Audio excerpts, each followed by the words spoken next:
नमस्कार मित्रों, मैं राममोहन उपाध्याय अपने YouTube चैनल वेदिका उपाध्याय में आपका हार्दिक स्वागत करता हूं। मित्रों, आज की इस वीडियो में हम लोग इतिहास से संबंधित महत्वपूर्ण प्रश्नों पर चर्चा करेंगे। इस वीडियो में इतिहास के जो प्रश्न मैंने रखे हैं वे सभी प्रश्न लगभग UGC 2023 की परीक्षा में पूछे गए हैं। यह वीडियो आगामी परीक्षाओं के दृष्टि से काफ़ी महत्वपूर्ण एवं उपयोगी है। अगर आप जो है असिस्टेंट प्रोफेसर परीक्षा की तैयारी कर रहे हैं, TGT PGT की तैयारी कर रहे हैं, अभी हरियाणा पब्लिक सर्विस कमीशन ने जो है PGT की वैकेंसी जारी की है, राजस्थान लोक सेवा आयोग ने कॉलेज लेक्चरर की वैकेंसी जारी की है। तो आप जो विभिन्न परीक्षाओं की तैयारी कर रहे हैं अपनी योग्यता अनुसार, उस सभी परीक्षाओं में जो इतिहास के प्रश्न पूछे जाएंगे उस दृष्टि से यह वीडियो काफ़ी महत्वपूर्ण है। हमारा पहला प्रश्न है, निम्नलिखित में से किस हड़प्पन स्थल से अधिक मात्रा में हड्डियां प्राप्त हुई हैं? तो इसमें हमारा सही आंसर है विकल्प सी, शिकारपुर। शिकारपुर नामक सैंधव स्थल या हड़प्पन स्थल से जो है पर्याप्त मात्रा में हड्डियां प्राप्त हुई हैं। शिकारपुर जो है अभी एक अद्यतन खोजा गया हड़प्पन स्थल है और यह गुजरात के कच्छ ज़िले में अवस्थित है। और 1980-90 के दशक में टॉमस एवं उनके साथियों ने जो है इस स्थल का उत्खनन करवाया था। और यहाँ पर अगर देखा जाए तो जानवरों की जो है या विभिन्न जो हड्डियाँ प्राप्त हुई हैं 15,483 हड्डियाँ प्राप्त हुई हैं। कुल कितनी हड्डियाँ प्राप्त हुई हैं? 15,483 हड्डियाँ प्राप्त हुई हैं। और सभी हड्डियाँ किस काल की हैं? हड़प्पा काल की हैं। इस स्थल से जो है प्राक हड़प्पन और हड़प्पन या ठीक है विकसित हड़प्पा जिसको आप कहते हो, दोनों कालों के अवशेष प्राप्त हुए हैं। ठीक है। और जो ये 15,483 हड्डियां प्राप्त हुई हैं इनमें ज़्यादातर जलाए जाने के निशान प्राप्त हुए हैं या हड्डियों के कटे होने के निशान प्राप्त हुए हैं। तो इसमें जो है इस स्थल से जो है 47 प्रजातियों की हड्डियां कुल प्राप्त हुई हैं। कुल 47 प्रजातियों की हड्डियां प्राप्त हुई, जिसमें से केवल 23 जो है स्तनधारी के ही हैं। 23 स्तनधारी के हैं, 3 पक्षियों के हैं, 2 सरीसृप के हैं, 5 मत्स्य के हैं, घोघे 13 घोघे के हैं, 1 क्रस्टेसी है। ठीक है। तो हमारा सही आंसर क्या है? शिकारपुर। हमारा दूसरा प्रश्न है, निम्नलिखित में से किस हड़प्पा स्थल की किलेबंदी नहीं की गई है? तो ज़्यादातर जो है सैंधव स्थलों की जो है किलेबंदी की गई है। तो पूछा जा रहा है किस हड़प्पन स्थल की किलेबंदी नहीं की गई? तो हमारा सही आंसर है विकल्प डी, चन्हूदड़ो जो है इसकी किलेबंदी नहीं की गई है। ठीक है। और चन्हूदड़ो जो है वर्तमान में पाकिस्तान में ही है, मोहनजोदड़ो से 140 किलोमीटर दूर, मोहनजोदड़ो से 140 किलोमीटर दक्षिण में स्थित है। और इसकी खोज कभी कभी पूछा जाता तो चन्हूदड़ो की खोज जो है 1931 में एमजी मजूमदार के द्वारा की गई है। और इसका जो उत्खनन है, इसका उत्खनन जो है 1935 में अर्नेस्ट मैके के द्वारा जो है इसका उत्खनन करवाया गया था। और यहाँ पर केवल एक ही टीला है। यहाँ पर जैसे अन्य सैंधव स्थलों पर 2 टीले हैं, पूर्वी टीला पश्चिमी टीला, तो यहाँ पर केवल एक ही टीला है और उसकी किलेबंदी नहीं की गई। तो हमारा प्रश्न ये पूछा जा रहा है कि किसकी किलेबंदी नहीं की गई है? तो चन्हूदड़ो की किलेबंदी नहीं की गई है। साथ ही साथ जो सुरक्षा दीवार अन्य जगहों पर प्राप्त हुई है, यह सुरक्षा दीवार भी चन्हूदड़ो में नहीं बनाई गई है। ठीक है। और यहाँ पे जो है पक्की ईंटों से बनी नालियाँ प्राप्त हुई हैं, पक्की ईंटों से बनी नालियाँ प्राप्त हुई हैं। कभी कभी प्रश्न पूछा जाता है कि किस सैंधव स्थल को जो औद्योगिक नगर कहा जाता है? तो आपका जो चन्हूदड़ो है यह जो है औद्योगिक नगर भी था, औद्योगिक नगर। यह भी आपकी परीक्षा के दृष्टि से काफ़ी महत्वपूर्ण है। यहाँ पे ढेर सारे कच्चे माल प्राप्त हुए। यहाँ पे मनका मतलब गुड़िया, मनका बनाने का कारखाना प्राप्त हुआ था। ठीक है, सीप के सामान बहुत प्राप्त हुए हैं, पत्थर के बटखरे प्राप्त हुए हैं, और अस्थि और मुहर बनाने की कार्यशाला प्राप्त हुई है, और यहाँ से लिपस्टिक के साक्ष्य प्राप्त हुए हैं। मतलब जो सौंदर्य सामग्रियाँ होती हैं उसके साक्ष्य यहाँ से ज़्यादातर प्राप्त हुए हैं। ठीक है, अलंकृत हाथी का खिलौना प्राप्त हुआ है। बिल्ली का पीछा करते हुए कुत्ते के पदचिन्ह प्राप्त हुए हैं, और स्याही की एक दवात भी प्राप्त हुई। स्याही की एक दवात प्राप्त हुई, एक इक्का गाड़ी प्राप्त हुई है। मतलब ये सब यहाँ से प्राप्त जो है साक्ष्य। हाँ, एक चीज़ और प्रश्न कभी कभी पूछ लिया जाता है, वह कौन सा ऐसा स्थल है जहाँ से वक्राकार ईंटों के साक्ष्य प्राप्त हुए हैं। तो चंदोदड़ो एकमात्र हड़प्पन स्थल है जहाँ से वक्राकार ईंटों के साक्ष्य प्राप्त हुए हैं। झूकर झांगर संस्कृत के अवशेष भी चन्होदड़ो से प्राप्त हुए हैं। तो हमारा सही आंसर विकल्प डी चन्होदड़ो। मित्रों, आगे बढ़ने से पूर्व आपसे अनुरोध है, वीडियो को देखने के पश्चात चैनल को सब्सक्राइब, वीडियो को लाइक एवं शेयर अवश्य करें। साथ ही साथ बेल आइकन को भी प्रेस करें, जिसके माध्यम से आने वाली वीडियो का नोटिफिकेशन आपको समय से प्राप्त हो जाए। हमारा अगला प्रश्न है, महात्मा बुद्ध के जन्म स्थान के संबंध में एकमात्र अभिलेखी प्रमाण कौन सा है?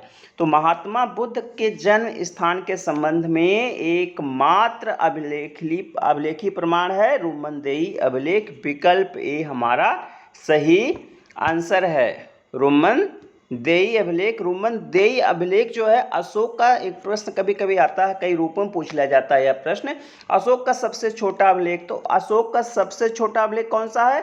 रुमनदेई अभिलेख है। ठीक, बुद्ध के जन्म स्थान के संबंध में एकमात्र अभिलेखी प्रमाण रुमनदेई अभिलेख से प्राप्त होता है। मौर्यकालीन राजस्व व्यवस्था की जानकारी देने का एकमात्र अभिलेखी साक्ष्य कौन सा है? तो रुमनदेई अभिलेख ही है।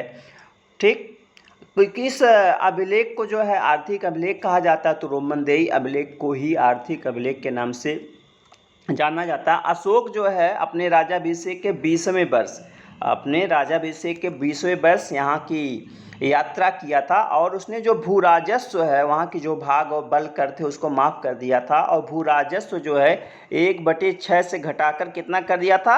1/8 कर दिया था। तो रुमनदेई लघु स्तंभ लेख जो है वह एकमात्र ऐसा अभिलेख है जो महात्मा बुद्ध के जन्म के स्थान के संबंध में हमें अभिलेखी जानकारी प्रदान करता है। हमारा अगला प्रश्न है, किसके आग्रह पर 606 ईस्वी में हर्षवर्धन ने 16 वर्ष की उम्र में थानेश्वर का सिंहासन ग्रहण किया? तो थानेश्वर का सिंहासन जो है 606 ईस्वी में 16 वर्ष की उम्र में हर्ष ने सिंहनाद के आग्रह पर ग्रहण किया था। और सिंहनाद ने ही जो इसको प्रेरित किया था, क्योंकि जब इसके भाई राजवर्धन की मृत्यु हो गई थी तो मृत्यु के पश्चात जो है ये काफ़ी विचलित हो गया था, और यह जो है संन्यास ग्रहण करना चाहता था, लेकिन इसके दरबारियों ने, इसके सेनापति सिंहनाद ने जो है इसको प्रेरित किया, और उसके प्रेरणा पर ही जो है इसने थानेश्वर का सिंहासन 16 वर्ष की उम्र में ग्रहण किया था। विकल्प भी हमारा सही आंसर है। हमारा अगला प्रश्न, हाँ एक चीज़ यहाँ पे और आपको बताना चाहूँगा, कभी कभी एक प्रश्न और पूछ लिया जाता है इससे संबंधित कि कन्नौज के सिंहासन पे या हर्षवर्धन ने कन्नौज का राजभार ग्रहण करने के लिए किसके प्रेरणा पे कन्नौज का सिंहासन ग्रहण किया था? तो एक बोनी या पोनी नाम आता है। ठीक है, तो हिंसांग का एक विवरण है, तो हिंसांग के विवरण में कहा गया कि कन्नौज के राजनीतिज्ञों ने बोनी या पोनी के नेतृत्व में हर्ष को कन्नौज का राजभार ग्रहण करने के लिए आमंत्रित किया। चूंकि दोनों प्रश्न पूछा जाता है कन्नौज के संबंध में, चूंकि कन्नौज जो है उसके बहनोई का राज्य था, उसकी बहन जो राजश्री थी उसके सत्ता वहाँ पे थी। ठीक है, तो अगर कन्नौज पूछा जाए तो बोनी या पोनी है, और अगर थानेश्वर पूछा जाए तो किसका है? सिंहनाद का है। हमारा नेक्स्ट प्रश्न है, निम्नलिखित में से कौन सा युग सुमेलित नहीं है? तो इसमें जो है कुल 4 विकल्प दिए गए हैं और देखना कि कौन सा विकल्प सही नहीं है। तो इसमें महाभाष्य दीपिका जो है भृतहर की रचना है, यह सही है। दूसरा विकल्प बी, महाभाष्य प्रदीप कैयट की रचना, ये भी विकल्प आपका सही है। और तीसरा प्रदीपोद्योत, यह नागेश्वर की रचना है, ये भी सही है। तो विकल्प ए बी सी तो सही है, ठीक है। लेकिन विकल्प डी जो महाभाष्य है, यह पाणिनि की रचना नहीं है, बल्कि पाणिनि की रचना अष्टाध्यायी है। महाभाष्य के जो लेखक हैं, उसके जो रचनाकार हुए हैं पतंजल। और आपको ये भी बताना चाहूँगा कि जो तीनों रचनाएं ABC, वह पतंजल का जो महाभाष्य है, ठीक है, उस पर लिखी गई टीकाएं हैं। कभी कभी प्रश्न पूछ लिया जाता, पाणिनि की अष्टाध्यायी पर प्रथम टीका कौन सी लिखी गई है? तो पाणिनि की अष्टाध्यायी पर वार्तिक नामक टीका सबसे पहले लिखी गई थी, जिसको कात्यायन ने लिखा था। किसने लिखा था? कात्यायन ने लिखा था, ठीक है। अब पतंजल का नाम आया तो एक चीज़ और आपको बताऊंगा यहाँ पे, कि कभी कभी मुनित्रय पूछ लिया जाता है कि मुनित्रय क्या है। मुनित्रय, तो मुनित्रय जो है 3 मुनियों का जो है युग्म है, उसमें आते हैं। सबसे पहले आएंगे पाणिनि, कात्यायन, तीनों व्याकरण से संबंधित हैं, और महाभाष्य, ठीक। पाणिनि के अष्टाध्यायी पर महाभाष्य मैंने कह दिया, महाभाष्य तो रचना पतंजल, महाभाष्य के रचनाकार पतंजल।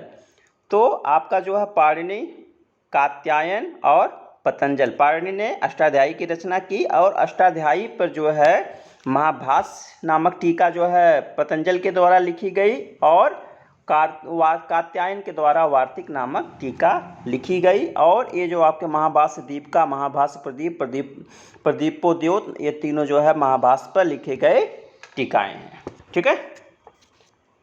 हमारा अगला प्रश्न है, निम्नलिखित में से कौन सा विकल्प संगमकालीन जातियों एवं उनके व्यवसाय से संबंधित नहीं है? तो इसमें हमारा पहला है उमनार। तो संगम काल में जो उमनार होते थे, वो क्या होते थे? नमक व्यवसायी होते थे, यह तो सही है। दूसरा है कुचावर। तो संगम काल में जो कुचावर जातियां होती थी, वह कुम्हार, जैसे आज के समय जो कच्चे बर्तन का काम करते हैं, कुम्हार, तो कुचावर कुम्हार होते थे। नेक्स्ट है कोल्लार लोहार। तो कोल्लार जो है लोहार होते थे। तो A B C तीनों सही है। अब देखना अगला है थैचर बढ़ई। तो थैचर बढ़ई भी जो है हमारा सही है। इस प्रश्न में जो थोड़ा सा तकनीकी त्रुटि यह रह गई कि इसमें जो चारों विकल्प आपके सही हैं। तो हम विकल्प ई यहाँ पे कर रहे हैं, उपर्युक्त सभी सही हैं, उपर्युक्त सभी सही हैं, ठीक है। उमनार नमक व्यवसायी संगम काल से संबंधित है, कुचावर कुम्हार, कोल्लार लोहार, थैचर बढ़ई। यह प्रश्न प्रायः पूछ लिया जाता है, कभी कभी पूछ लिया जाता है वन्नार। क्या? वन्नार। तो वन्नार जो है धोबी को कहा जाता था, वन्नार धोबी होते थे। उलावार जो है हलवाई होते थे। उलावार कौन होते थे? हलवाई होते थे। परादावार जो मछुआरे होते थे, उनको बोला जाता था परादावार। मछुआरे को बोला जाता था परादादार। ये प्रश्न जो है हायर एजुकेशन जैसे है UGC नेट की परीक्षा में प्राय पूछ लिया जाता है, असिस्टेंट प्रोफेसर की परीक्षा में पूछ लिया जाता है, या अन्य परीक्षाओं में भी पूछ लिया जाता है, काफ़ी महत्वपूर्ण है।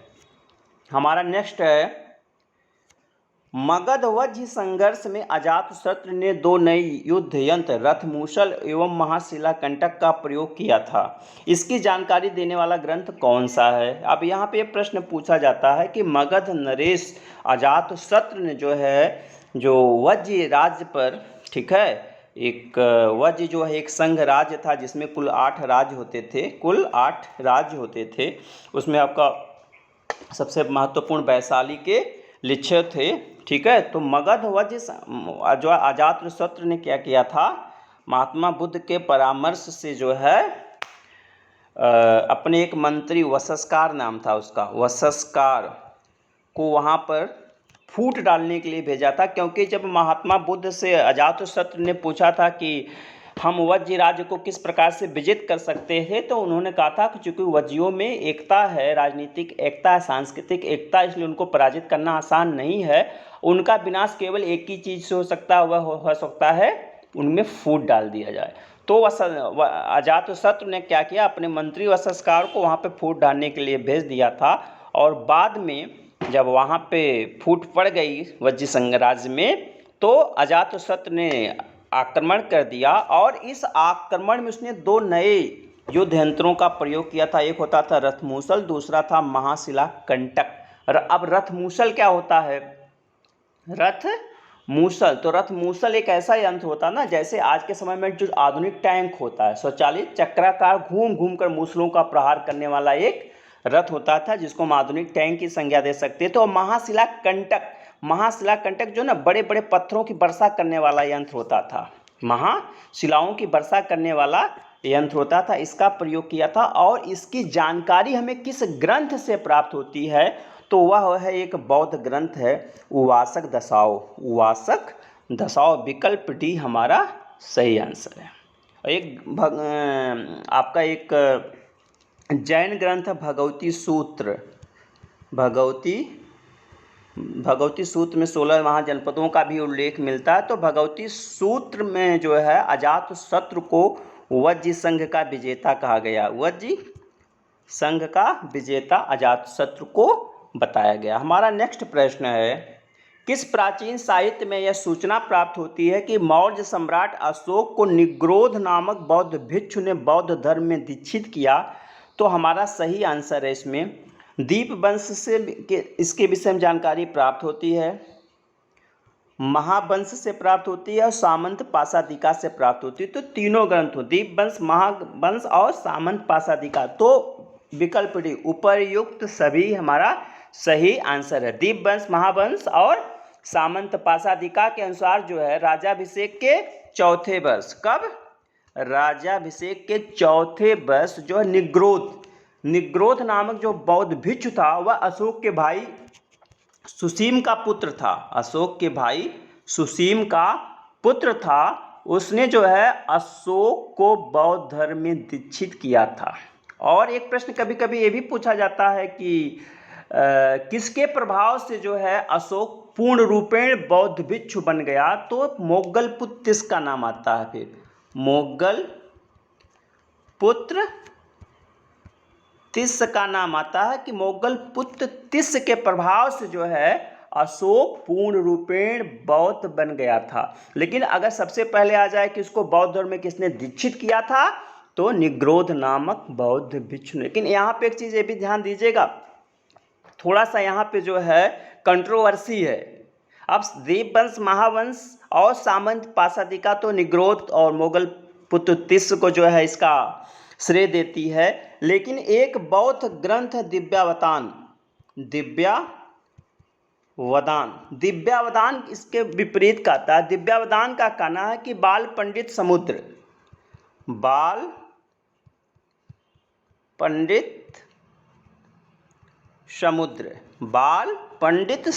ने जो है, जिसको उपगुप्त के नाम से भी जाना जाता है,